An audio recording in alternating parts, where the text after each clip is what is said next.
তাকে চাপ দেওয়ার চেষ্টা করবে।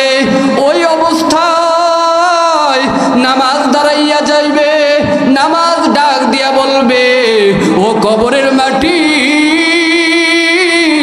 এই বান্দা দুনিয়াতে থাকা অবস্থায় ওই শীতের রাত আরামের ঘুমকে হারাম কইরা ফজরের নামাজ পড়তে যাইতো। এই বান্দা দুনিয়াতে থাকা অবস্থায় কাজ কাম ফালাইয়া জোহরের নামাজ পড়তো। এই বান্দা দুনিয়াতে থাকা অবস্থায় খেলাধুলা ফালাইয়া আসরের নামাজ পড়তো। এই বান্দা দুনিয়াতে থাকা অবস্থায় ওই সার হোস্টেলে বৈশা আড্ডা না দিয়া মাগরিবের নামাজ পড়তো।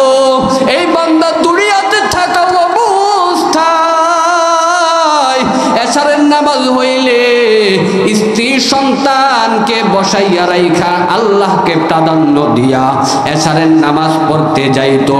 আজকে এই বান্দা যখন কবরের মধ্যে বিপদে পড়ে গেছে, দুনিয়াতে সে আমি নামাজকে ভুলে নাই, আজকে আমি নামাজ তার এই বিপদের দিনে আমিও তাকে ভুলে যাই নাই। তাকে হেফাজত করার জন্যে আল্লাহ পাক রব্বুল আলামিনের পক্ষ হতে আমি নামাজ দাঁড়াইয়া গেলাম। বলেন সুবহানাল্লাহ। দুনিয়াতে থাকা অবস্থায় ফজরের নামাজ পড়ে সূরা ইয়াসিন তেলাওয়াত করতো, যোহরের নামাজ পড়ে সূরা ইন্না ফাতাহনা লাকা ফাতহাম মুবিনা সূরা ফাতাহ তেলাওয়াত করতো। এই বান্দা দুনিয়াতে থাকা অবস্থায় আসরের নামাজ পড় আম্মা ইয়াতাসাআলুন সূরা নাবা তেলাওয়াত করতো। এই বান্দা দুনিয়াতে থাকা অবস্থায় মাগরিবের নামাজের পর ইযা ওয়াকাআতিল ওয়াকিআ লাইসা লিওয়াকাআতিহা কাযিবা মাগরিবের নামাজের পর সূরা ওয়াকিয়া তেলাওয়াত করতো। এই বান্দা দুনিয়াতে থাকা অবস্থায় এশারের নামাজের পর তাবারাকাল্লাযী বিয়াদিহিল মুলক ওয়া হুয়া আলা কুল্লি শাইইন কাদির। এই বান্দা দুনিয়াতে থাকা অবস্থায় এশারের নামাজের পর সূরা মুলক তেলাওয়াত করতো। এই বান্দা দুনিয়াতে থাকা অবস্থায় আমি কোরআনকে ভুলে নাই, আজ এই বান্দার কঠিন বিপদের দিনে আমি আল্লাহর কালাম তাকে ভুলে যাই নাই। আল্লাহ পাক রব্বুল আলামিনের পক্ষ থেকে আমি কোরআন তাকে সাহায্য করার জন্য আজকে দাঁড়াইয়া গেলাম। বলেন সুবহানাল্লাহ। বালকি চৈরা মাগো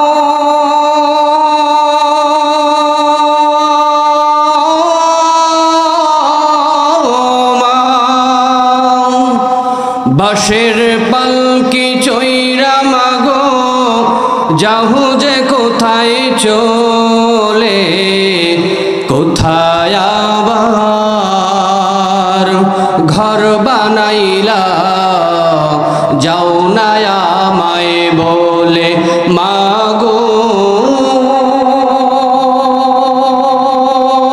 যাও না আমায় বলে।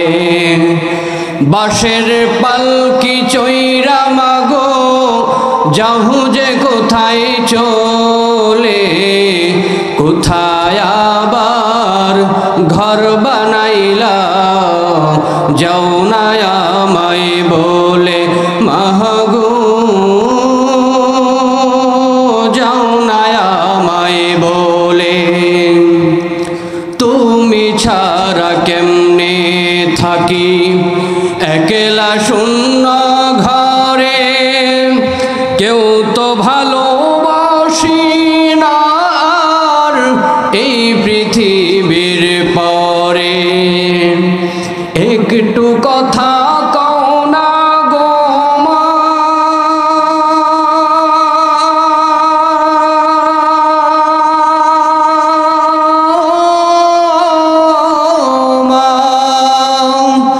একটু কথা কও না গো মা, বাসি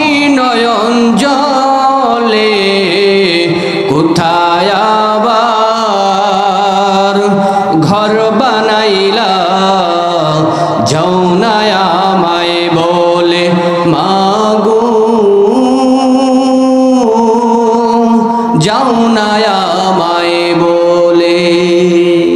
এখানে কার মা বাবা নাই একটু হাতটা উঠায় দেখায় দেই। আল্লাহ পাক রব্বুল আলামিন যাদের মা বাবা নাই এই ওয়াজের ফ্যান্ডেলে বেহেশতের বাগানে আসার কারণে উসিলা করে আল্লাহ পাক রব্বুল আলামিন তাদের মা বাবার কবরে আযাব কিয়ামত পর্যন্ত বন্ধ করে দেখ, বলেন আমিন। আলোচনা শুনবেন, যতটুকু আলোচনা করব আদবের সহিত শুনবেন। আপনারা যদি আলোচনার মধ্যে উঠা বসা করেন তাহলে আমার আলোচনা ভিতর থেকে আসবে না। সুতরাং আমি অল্প মানুষ নিয়ে আলোচনা করে আমার অভ্যাস আছে, কিন্তু আলোচনার মধ্যে অশৃঙ্খলে আমার মুখ দিয়ে কথা বের হইব না। আল্লাহ পাক রব্বুল আলামিন আমাকে বলার মতো এবং আপনাদেরকে শুনবার মতো তৌফিক হিম্মত দান করে, বলেন আমিন। আলহামদুলিল্লাহ আলহামদুলিল্লাহিল্লাযী জাআলা আশ-শামসা ওয়াল কমারা বিহুসবান ওয়ান নাজমা ওয়াশ-শাজারা ইয়াসজুদান وفضل زمانا على زمان كما فضل مكانا على مكان وإنسانا على إنسان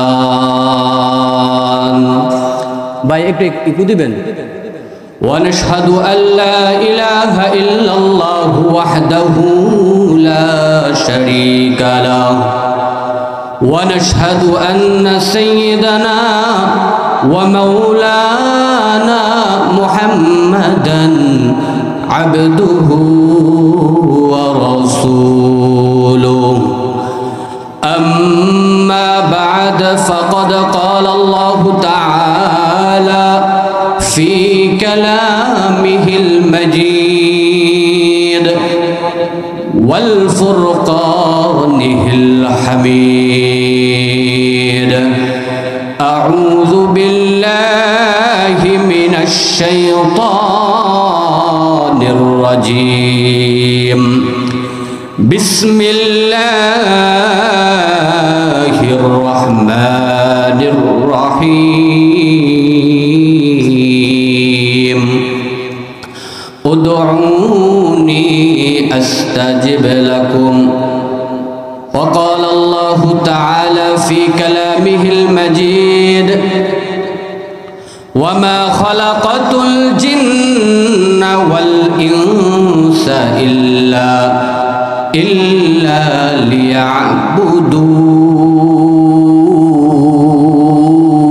ليعبدون وقال الله تعالى في كلامه المجيد فاذكروني أذكركم واشكروا لي ولا تكفرون قال النبي صلى الله عليه وسلم الدعاء هو العبادة وقال عليه الصلاة والسلام حب الدنيا رأس كل خطيئة صدق الله العظيم وصدق رسوله النبي الأمي الكريم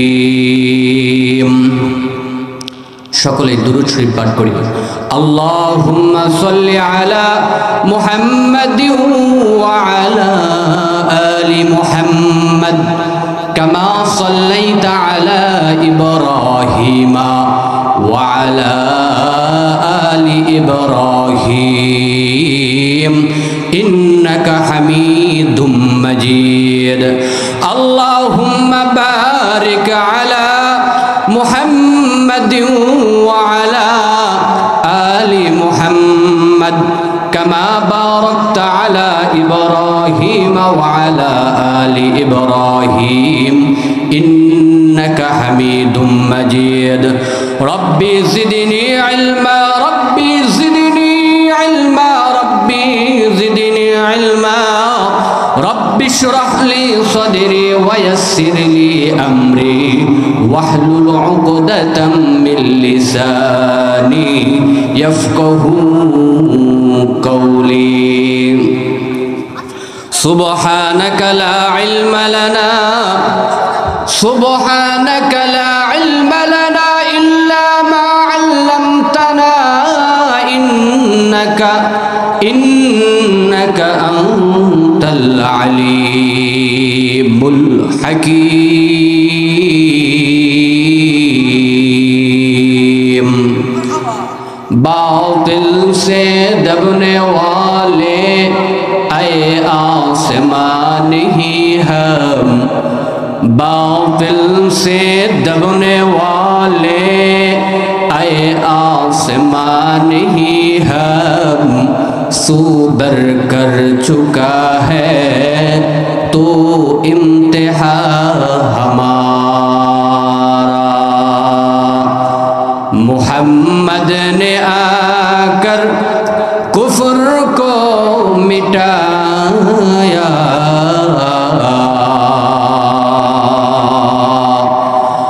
मुहम्मद ने आकर कुफ्र को मिटाया कुफ्र को मिटा कर सदाकत बताया कुफ्र को मिटा कर सदाकत बताया এই দুনিয়ার মিছে ঘুলে ভাই আসা যাওয়ার খেলা ঘর চোখ বুঝলে দেখবে রে মন কেবা আপন কেবা পর ঠিক না কোথা থেকে আগমন কোথা যেতে হবে রে কে আনিল কি কারণে জানা নাই ভবেতে নদী পথে নৌকা চালাও কের মাঝি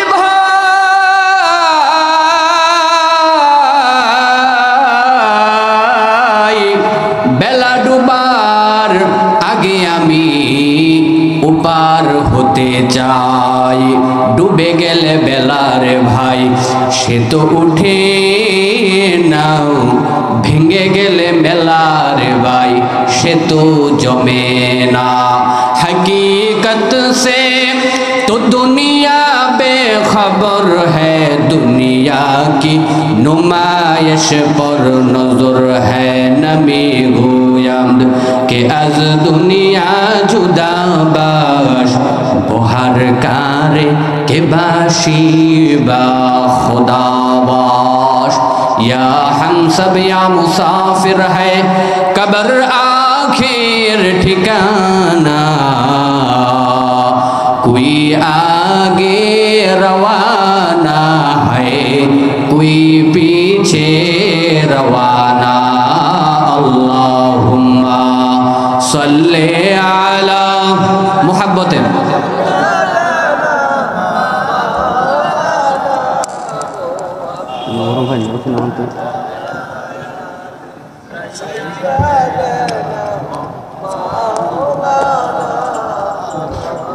মানুষ ভালোবাসে কাবাগর কি কাবা ভালোবাসে আল্লাহকে আল্লাহ ভালোবাসেন আমার নবীকে নবীজি ভালোবাসেন উম্মতকে আল্লাহুম্মা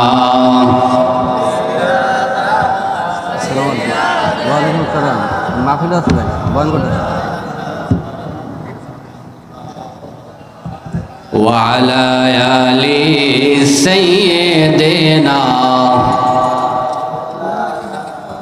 بلغ العلا بكماله كشف الدجى بجماله حسنت جميع خصاله সল্লু আলাইহি ওয়া আলিহি লা ইলাহা ইল্লাল্লাহ লা ইলাহা মোহাব্বতে মোহাব্বতে লা ইলাহা ইল্লাল্লাহ লা ইলাহা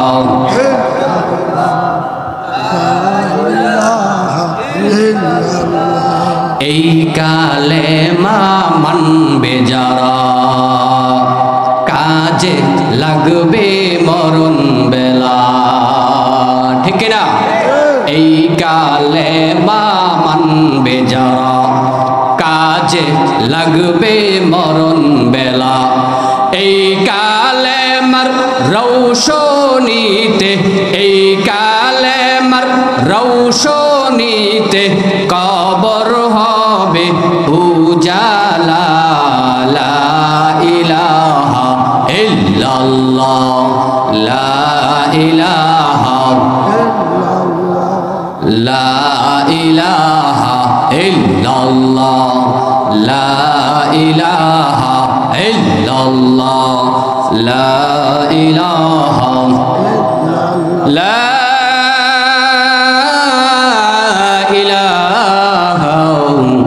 ইল্লাল্লাহু মুহাম্মাদুর রাসূলুল্লাহ সাল্লাল্লাহু আলাইহি ওয়াসাল্লাম।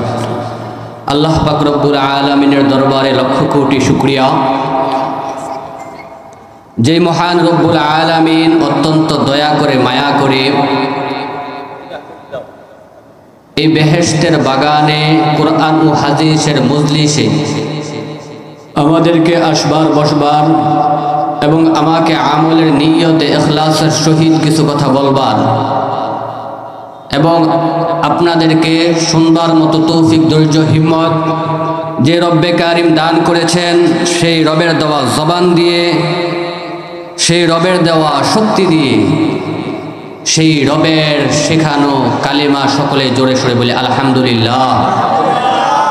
লক্ষ কোটি দুরুদ ও সালাম সাইয়্যিদুল মুরসালিন রহমাতুল লিল আলামিন খাতামুন নবিয়্যিন শাফিউল মুযনবিন ইমামুল মুরসালিন সাইয়্যিদুস সাকলাইন হযরত মুহাম্মদ মুস্তাফা সাল্লাল্লাহু আলাইহি ওয়াসাল্লামের উপর নবীজির প্রতি মহব্বত দেখিয়ে নবীজির প্রতি ভালোবাসা প্রকাশ করে সকলে অন্তঃস্থল থেকে একবার বলি সাল্লাল্লাহু আলাইহি ওয়াসাল্লাম। বয়ানে বসছি, আপনাদের নেক নজর যদি থাকে তাহলে কিছু কথা বলতে পারবো, কারণ আমি অযোগ্য মানুষ।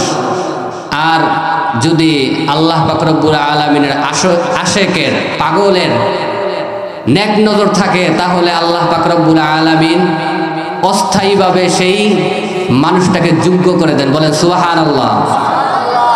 এই জন্য মানুষের ইমানটা হাফ ডাউন করে। রাসূল পাক সাল্লাল্লাহু আলাইহি ওয়াসাল্লাম এর কাছে যখন সাহাবারা যাইতেন, এক সাহাবী বলে যে হুজুর, আপনার মজলিসে যখন বসি তখন মনে হয় দুনিয়ার সব ছেড়ে আমরা ভালো হয়ে যাই, কিন্তু আপনার মজলিস থেকে যখন চলে যাই তখন আমাদের মন মানসিকতা কি হয়ে যায়? অন্যরকম হয়ে যায়। সুতরাং এই কথা বলার পরে রাসূল পাক সাল্লাল্লাহু আলাইহি ওয়াসাল্লাম বলেন যে এমন হওয়া অস্বাভাবিক কিছু না। হামদে বারি তাআলা শুনলে, আল্লাহর ওলিদের সোহবতে যাইলে ঈমান বাড়ে নাকি কমে? আল্লাহ পাক রব্বুল আলামিন আমাদেরকে নবীজির আশেক আল্লাহর ওলি হওয়ার মতো তৌফিক দান করে। বলেন আমিন। কারা কারা আল্লাহকে ভালোবাসেন হাতটা উঠা দেখান। আল্লাহ পাক রব্বুল আলামিন সকলের হাতকে কবুল করে। বলেন আমিন। মাওলার ইশকে জ্বলে রে আগুন, নিবাহিলে তো নিবে না, পুরে পুরে সেই হইল এই যে পাগলের সিনা। ঠিক না? মাওলা তোমায় ভালোবেসে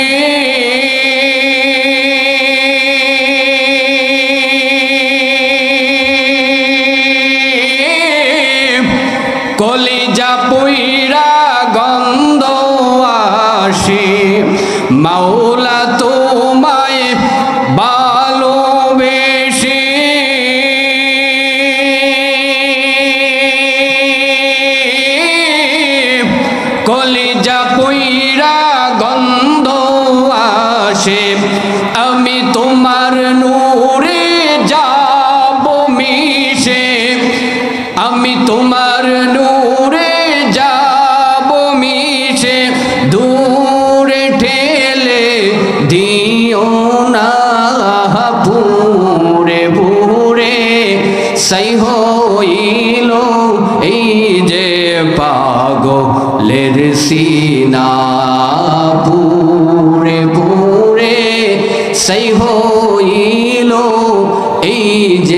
পাগলের সিনা।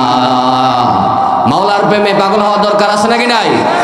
এরে নবীর উম্মতের দল, আল্লাহ পাক রব্বুল আলামিন আমাদেরকে ভালোবাসেন, আমাদেরকে মহব্বত করেন, কিন্তু যারা মাওলার প্রেমের পাগল হতে চায় তারা রসুলকে ভালোবাসা দরকার আছে নাকি নাই? তারা মা বাবাকে ভালোবাসা দরকার আছে নাকি নাই? আপনারা যারা এখানে বসছেন, অনেকের মা নাই, অনেকের বাবা নাই। এরে নবীর আশিক, আল্লাহর গোলাম, আল্লাহ পাক রব্বুল আলামিন পবিত্র কোরআনে বলেন, ওয়াবিল ওয়ালিদাইনি ইহসানা, পিতা মাতার সাথে সৎ ব্যবহার করো, ভালো ব্যবহার করো। পিতা মাতার সাথে ইহসান করো, ইনসাফ করো। কি করার কথা বলছে? ইহসান করা বলছে, ইহসান করার কথা বলছে। সুতরাং যাদের মা বাবা আছে তারা মা বাবাকে সম্মান করবে, ইজ্জত করবে। কারণ মা বাবাকে যারা সম্মান করে, ইজ্জত করে, আল্লাহ পাক রব্বুল আলামিন তাদের ইজ্জত সম্মান বাড়িয়ে দেন। চিল্লায় বলেন ঠিক কিনা? এরে নবীর আশিক, আল্লাহর গোলাম, তুমি যত বড় আল্লাহওয়ালা হও না কেন, তুমি যা কিছু হয়ে যাও না কেন, মা বাবার বদদুয়া যদি তোমার মধ্যে লেগে যায় তাহলে তুমি ধ্বংস হয়ে যাইবা। এরে নবীর আশিক, আল্লাহর গোলাম, আমরা তো আল্লাহর ওলিদেরকে মহব্বত করি, ভালোবাসি। আল্লাহর ওলিদের ইতিহাস পড়ি, তাদের ইতিহাস পড়লে জানা যায় আল্লাহর এক ওলি, আল্লাহর খাস বান্দা, সর্বহালতে আল্লাহর প্রতি আসক্ত। আল্লাহর ওলিদের ইতিহাস পড়লে জানা যায় তাদের জীবনে ছিল এমন, তারা দুনিয়া থেকে ফারেক হইয়া আল্লাহ পাক রব্বুল আলামিনের ইবাদত করার জন্য এমন জায়গায় চইলা যাইতো যেই জায়গায় মানুষের চলাফেরা খুব কম থাকতো। এরে নবীর আশিক, আল্লাহর গোলাম, এমন এক আল্লাহর ওলি নাম, যার নাম ছিল জুরাইজ। ওই জুরাইজ আল্লাহর বড় আশিক। আল্লাহ পাক রব্বুল আলামিন উনাকে কবুল করে নিয়েছেন, কিন্তু আল্লাহ পাক রব্বুল আলামিনের যত বড় আশিক হোক না কেন, মা বাবার কথা অবাধ্য করা যাবে কিনা? হ্যাঁ, মা বাবার অবাধ্য হওয়া যাবে? ওই আল্লাহর বান্দা, ওই আল্লাহর ওলি, আল্লাহ পাক রব্বুল আলামিনের ইবাদত করার জন্য ওই পাহাড়ের চূড়ায় ছোট্ট একটা ঘর বানাইলেন। ওই ঘর বানাইয়া ওইখানে আল্লাহ পাক রব্বুল আলামিনের ইবাদত বন্দেগী করে, নফল নামাজ পড়ে। এইভাবে যখন ওই বান্দা আল্লাহ পাক রব্বুল আলামিনের ইবাদত করে, নফল বন্দেগী করে, এমত অবস্থায় ওই আল্লাহর বান্দার মা ওই জুরাইজকে ডাকে, ও বাবা দরজাটা খোলো, আমি তোমাকে আহ্বান করতেছি, আমি তোমাকে ডাকতেছি। কে ডাকতেছে? মা সন্তানকে ডাকতেছে। জুরাইজ নামাজের মধ্যে দাঁড়াইয়া গেছে, নামাজের মধ্যে থাকা অবস্থায় মা ডাক দিছে। চিন্তা করে মায়ের ডাক শুনবো নাকি আল্লাহর ইবাদতের মধ্যে মশগুল থাকবো। প্রথম দিন এইভাবে আল্লাহর প্রেমে মশগুল হইয়া নামাজ পড়লেন, মাকে পাত্তা দেওয়ার মতো সময় তার হয় নাই। দ্বিতীয় দিন আসলেন, একই অবস্থা, নামাজরত অবস্থায় ছিলেন। তৃতীয় দিন আবার একই অবস্থা, নামাজরত অবস্থায় ছিলেন। মা নারাজ হয়ে গেছে। মা নারাজ হইয়া আল্লাহর দরবারে দোয়া করছে, ও দয়ার মালিক, যেই সন্তানকে আমি পেটে ধরলাম, যেই সন্তানকে আমি কষ্ট করে করে করে করে এত বড় করলাম, মানুষের মতো মানুষ বানাইলাম, আজকে সেই সন্তান আমাকে অবহেলা করতেছে। ও আল্লাহ, আপনি তাকে কোনো বেশ্যা নারীর মুখ না দেখাইয়া মৃত্যু দিয়েন না, বলেন নাউযুবিল্লাহ। মা বদদুয়া করছে ছেলের জন্যে, বদদুয়া কবুল হয়ে গেছে। এখানে দুইটা জিনিস লক্ষ্য করার বিষয়। এক নাম্বার হলো মার দোয়াও কবুল হয়, বদদুয়াও কবুল হয়ে যায়। আবার আল্লাহর যারা খাস বান্দা তাদের প্রতিও আল্লাহ পাক রব্বুল আলামিনের খাস রহমত থাকে। চিল্লায় বলেন ঠিক কিনা? জুরাইজ যেমনি ভাবে আল্লাহর খাস বান্দা, আল্লাহর ওলি, ঠিক তেমনি ভাবে আবার মার বদদুয়া পেয়ে গেছে। কিছুদিন পর ওই জুরাইজের এলাকার এক বেশ্যা নারীর গর্ভে সন্তান চলে আসছে। গর্ভে যখন সন্তান আসছে, এলাকার মানুষ ওই বেশ্যা নারীকে বলে, তোমার তো বিয়ে হয় নাই, তোমার সন্তান দিয়া বলে এই সন্তান হলো জুরাইজের। বলেন নাউযুবিল্লাহ। মিথ্যা অপবাদ দিছে। কি দিছে রে ভাই? যুগে যুগে আলেমদের উপর মিথ্যা অপবাদ আছে নাকি নাই? নারী কেলেঙ্কারি দিয়া আলেমদেরকে জেলখানার মধ্যে বসছে কি বসছে না? কিন্তু আফসোস ও পরিতাপের বিষয় হলো, যারা আলেমদেরকে অপমানিত করতে চেয়েছে, লাঞ্ছিত করতে চেয়েছে, আল্লাহ পাক রব্বুল আলামিন তাদেরকে অপমানিত কইরা, লাঞ্ছিত কইরা দেশ থেকে বিতাড়িত করছে। চিল্লায় বলে ঠিক কিনা? সুতরাং আমরা আলেমদের পক্ষে থাকবো নাকি বিপক্ষে? নবী বলেন, যারা আলেমকে মুহাব্বত করলো তারা যেন আমি নবীকেই মুহাব্বত করলো। বলেন সুবহানাল্লাহ। এরে নবীর আশিক, আল্লাহর গোলাম, সবাই জুরাইজকে ধরছে আর ডাক দিয়া বলে, ও জুরাইজ, আমরা জানতাম তুমি বড় আল্লাহওয়ালা, তুমি বড় নবীর বড় আশিক, কিন্তু তুমি এই অপকর্মটা কিভাবে করলা? জুরাইজকে অপমানিত করতে চাইছে, লাঞ্ছিত করতে চাইছে, সবার সামনে জুরাইজকে হাজির করছে। এবার জুরাইজ আল্লাহ পাক রব্বুল আলামিনের কাছে সাহায্য চায় আর বলে, ও দয়ার মালিক, আমাকে এই ভরা মজলিসের মধ্যে যদি অপমানিত করা হয়, লাঞ্ছিত করা হয়, তাহলে আপনার শান মানের আল্লাহ ইজ্জত রবে না। ও আল্লাহ, এই বেয়াজ্জতি থেকে আমাকে হেফাজত করেন। যারা দুনিয়ার মধ্যে মানুষের সাহায্য চাওয়া ব্যতীত সরাসরি আল্লাহ পাক রব্বুল আলামিনের সাহায্য চায়, তাদেরকে আল্লাহ পাক রব্বুল আলামিন উত্তম সাহায্য করেন। ঠিক কিনা? মানুষের সাহায্যের মাধ্যমে আপনি দায় মুক্ত হতেও পারেন, নাও হতে পারেন, ঠিক না ভাই?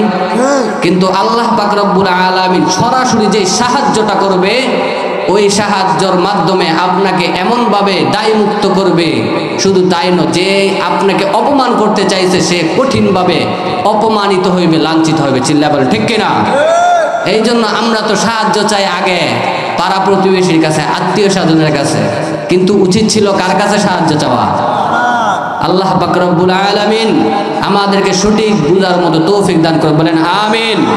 এরে নবীর আশিক, আল্লাহর গোলাম জুরাইজ আল্লাহ পাক রব্বুল আলামিনের কাছে সাহায্য চাইলেন। এবার আল্লাহ পাক রব্বুল আলামিনের কাছে সাহায্য চাইয়া এবার জুরাইজ গ্রামবাসীকে বললেন, ও আমার ভাইজানেরা, ও আমার বন্ধুরা, আমি কতটুকু অন্যায় করেছি, আমি কতটুকু অপরাধ করেছি কিনা, এটা আমি নিজে সাক্ষী দেব না, এটা সাক্ষী দেবে এই ছোট বাচ্চা। সুতরাং তার বাবাকে, এই ছোট বাচ্চাকে একটু জিজ্ঞাসা করেন। ছোট বাচ্চাকে জিজ্ঞাসা করাতে দেরি হয়, কিন্তু এই ছোট বাচ্চা উত্তর দিতে দেরি হয় না। বলেন সুবহানাল্লাহ। এই ছোট বাচ্চা উত্তর দিয়া দিছে যে জুরাইজের এখানে কেন কি নাই, দোষ নাই, আমি তার সন্তান না। আল্লাহু আকবার বলেন।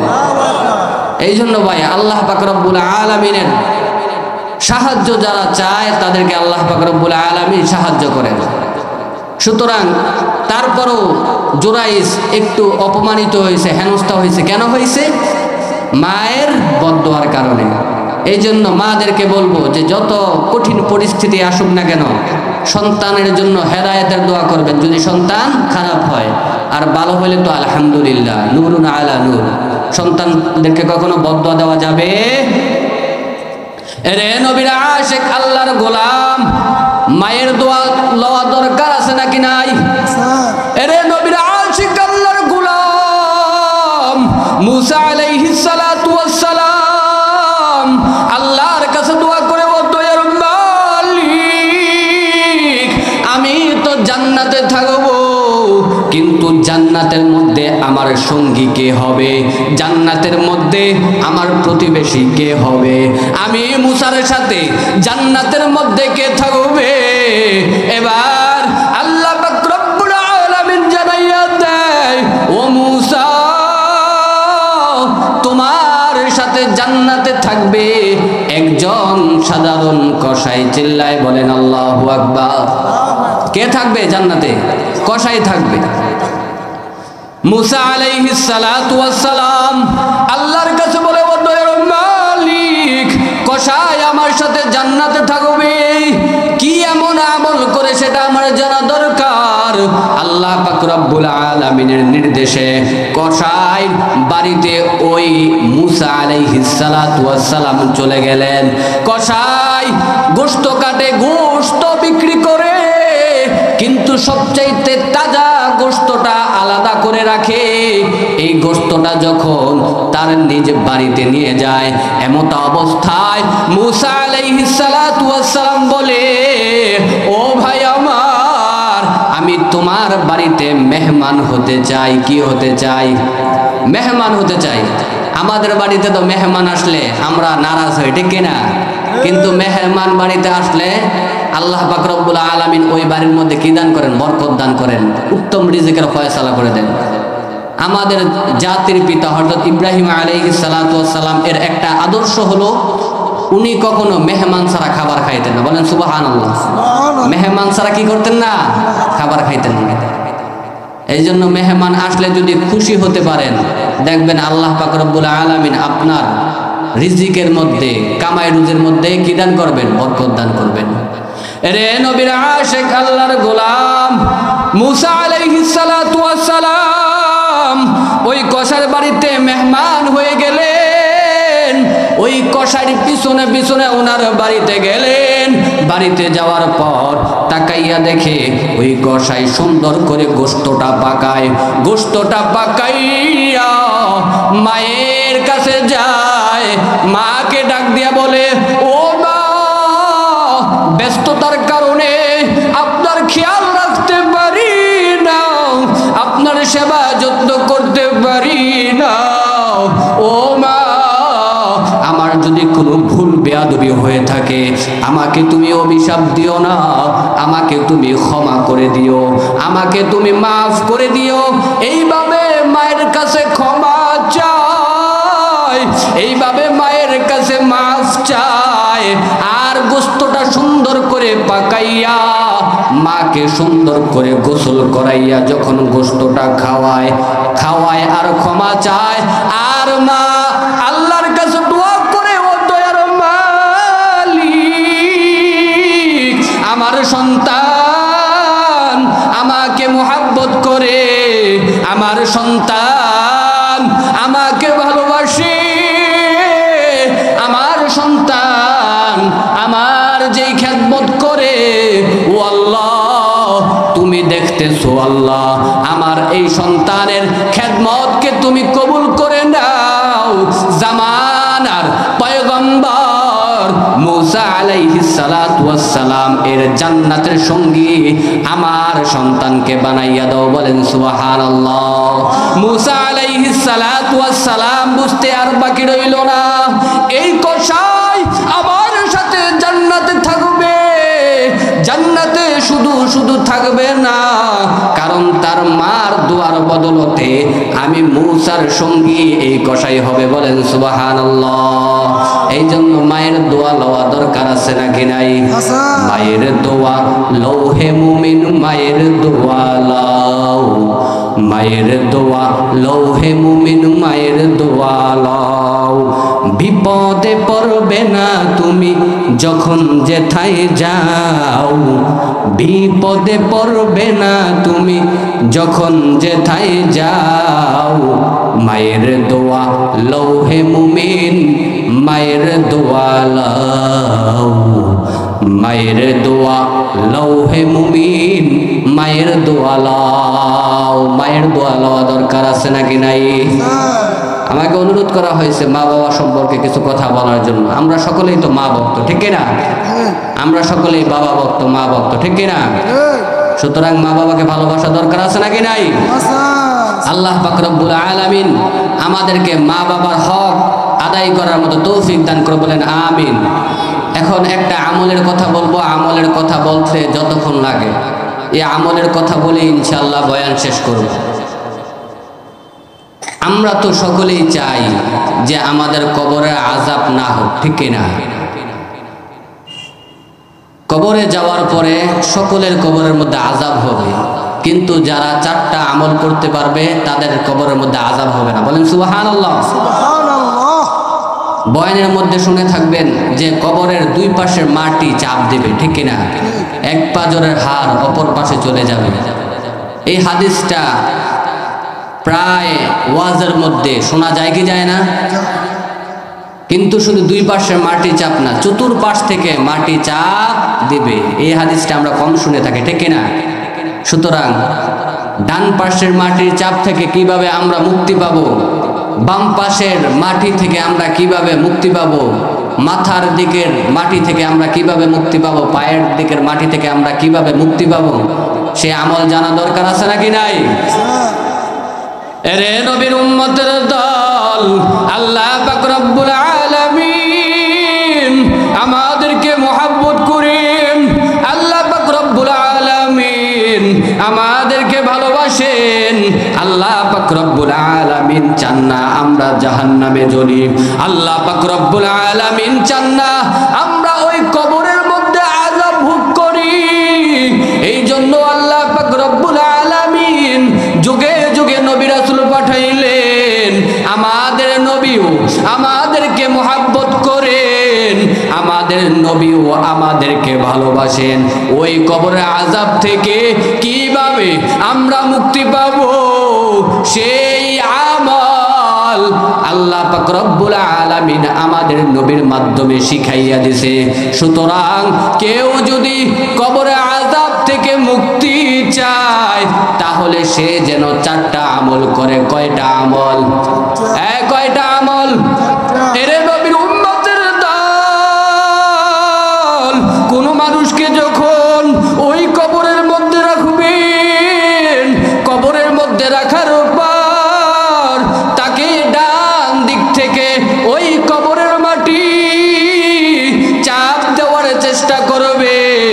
গুনাহগার বান্দা যারা আছে তাদেরকে কবর চাপ দিবে।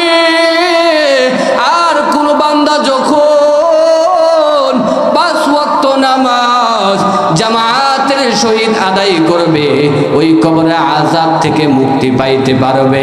এরে নবীর আশিক আল্লাহর গোলাম, একটা মানুষকে যখন কবরের মধ্যে রাখা হবে ওই কবরের ডান পাশের মাটি তাকে চাপ দেওয়ার চেষ্টা করবে।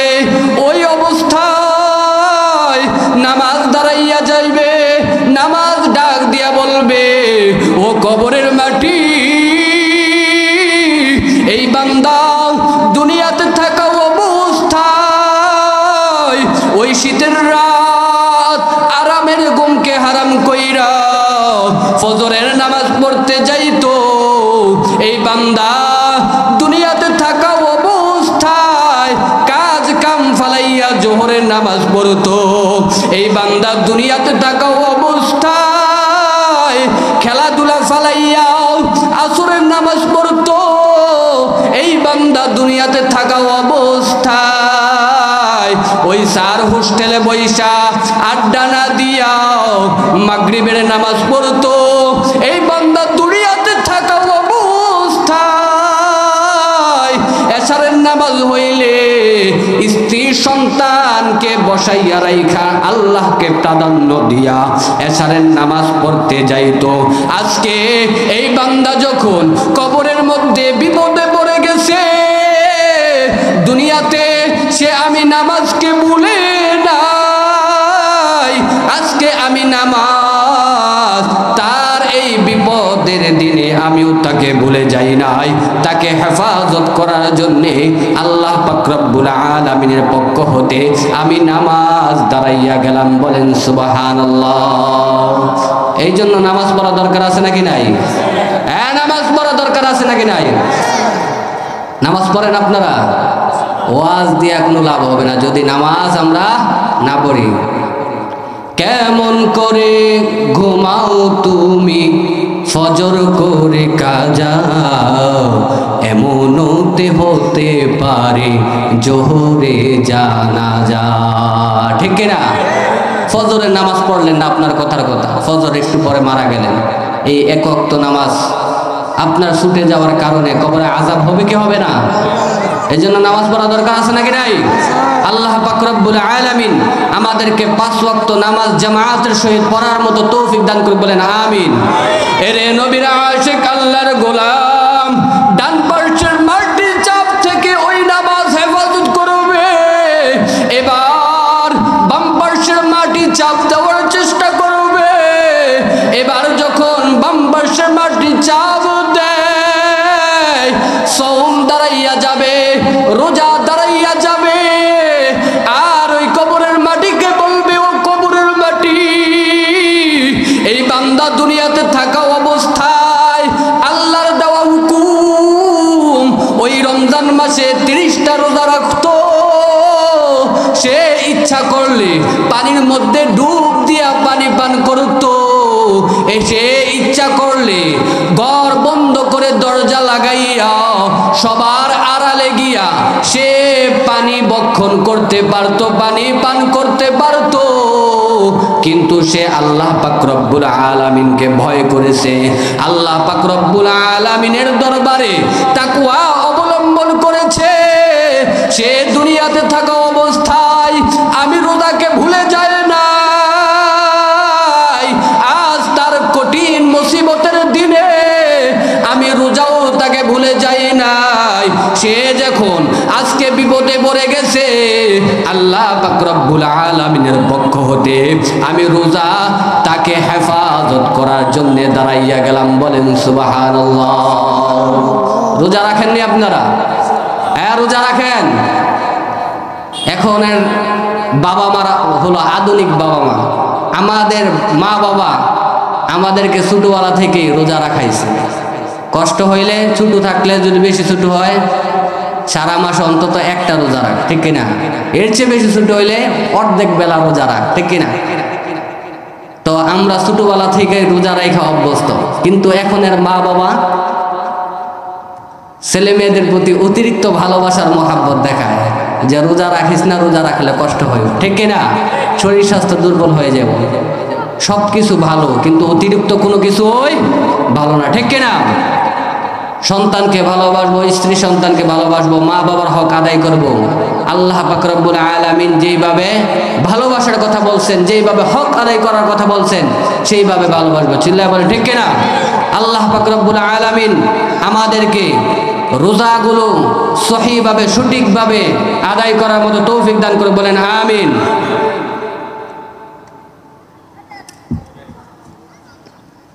এরে নবীর উম্মতের দল,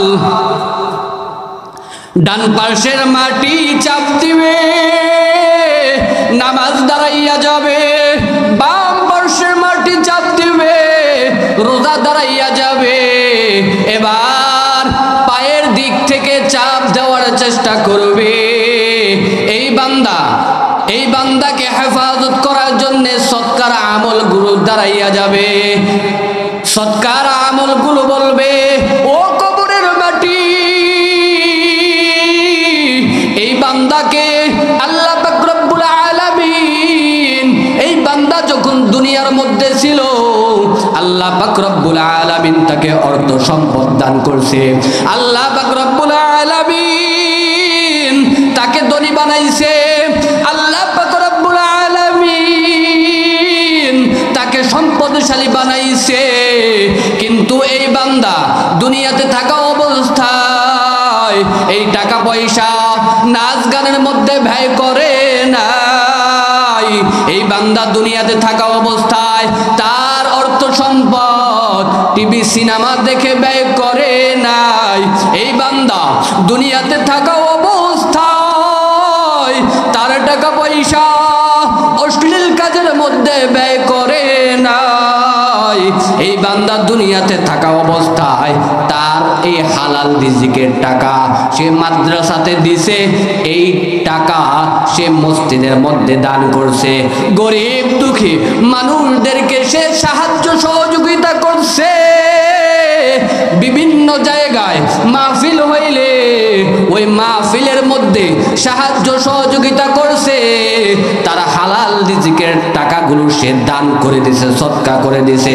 এই বান্দা যখন আজকে ওই কঠিন মুসিবতের দিনে বিপদে পড়ে গেছে, আমি এই সদকার আমল তাকে এই বিপদের দিন থেকে হেফাজত করার জন্য আল্লাহর পক্ষ হইতে দাঁড়াইয়া গেলাম। বলেন সুবহানাল্লাহ।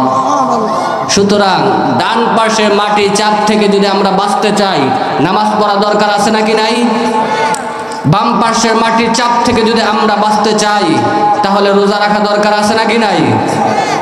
আর পায়ের দিকের মাটি থেকে যদি আমরা বাঁচতে চাই, কি করা দরকার আছে? সদকা, গরিব দুঃখীকে সাহায্য করা দরকার আছে নাকি নাই? এরে নবীর উম্মতের দল, তারপর তিন দিকের মাটি যখন ব্যর্থ হয়ে যাবে, কবর খুব ভয়ঙ্কর জায়গা, সাপ বিচ্ছুর ঘর, পোকামাকড়ের ঘর। এবার মাথার দিক থেকে চাপ দেওয়ার চেষ্টা করবে, কোরআন দাঁড়াইয়া যাবে, কোরআন তাকে হেফাজত করবে। এই কোরআন ডাক দিয়া বলবে, ও কবরের মাটি,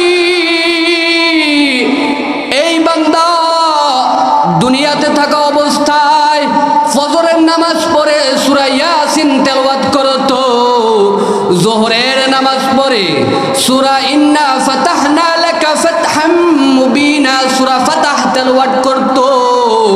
এই বান্দা দুনিয়াতে থাকা অবস্থায় আসরের নামাজ পড় আম্মা ইয়াতাসাআলুন সূরা নাবা তেলাওয়াত করতো। এই বান্দা দুনিয়াতে থাকা অবস্থায় মাগরিবের নামাজের পর ইযা ওয়াকাআতিল ওয়াকিআ লাইসা লিওয়াকাআতিহা কাযিবা, মাগরিবের নামাজের পর সূরা ওয়াকিয়া তেলাওয়াত করতো। এই বান্দা দুনিয়াতে থাকা অবস্থায় এশারের নামাজের পর তাবারাকাল্লাযী বিয়াদিহিল মুলক ওয়া হুয়া আলা কুল্লি শাইইন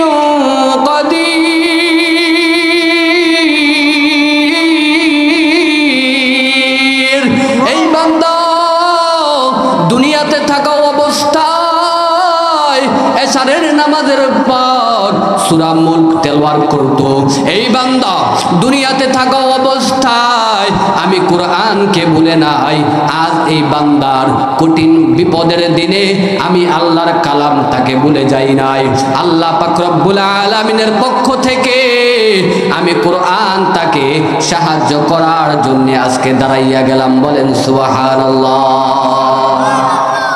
সুতরাং কেউ যদি কোরআন পড়ে তাহলে তো সে কবরে আযাব থেকে বাঁচতে পারবে, ঠিক কিনা? আর কেউ যদি কোরআন তেলাওয়াত না করে তার কি হালত হবে? এরে নবীর আশিক আল্লাহর গোলাম, আপনি ইয়াসিন পারেন না, আপনি সূরা ফাতাহ পড়তে পারেন না, আপনি সূরা নাবা পড়তে পারেন না, আপনি সূরা ওয়াকিয়া পড়তে পারেন না, আপনি সূরা মুলক পড়তে পারেন না, কিন্তু আমরা এখানে যারা আছি সবাই তো সূরা ইখলাস পড়তে পারি, ঠিক কিনা? কুল হুয়াল্লাহু আহাদ আল্লাহুস সামাদ লাম ইয়ালিদ ওয়া লাম ইউলাদ ওয়া লাম ইয়াকুল লাহু কুফুয়ান আহাদ। এই সূরাটা আমরা সকলে পারি কি পারি না? রাসূল পাক সাল্লাল্লাহু আলাইহি ওয়াসাল্লাম বলেন, এই সূরা যারা একবার পাঠ করবে আল্লাহ পাক রব্বুল আলামিন তাদের আমল নামায় 10 পারা কোরআন পড়ার সওয়াব দিয়ে দিবেন। বলেন সুবহানাল্লাহ। কেউ যদি 2 বার পাঠ করে তাহলে তার আমল নামায় 20 পারা কোরআন খতম করার সওয়াব দিবেন। আর কেউ যদি এই সূরা 3 বার পাঠ করে আল্লাহ পাক রব্বুল আলামিন তার আমল নামায় 1 খতম কোরআন পড়ার সওয়াব দান করবে। এই সূরা যদি কেউ 10 বার পাঠ করতে পারে আল্লাহ পাক রব্বুল আলামিন তার জন্য জান্নাতের মধ্যে একটা ঘর নির্মাণ করবেন। বলেন সুবহানাল্লাহ।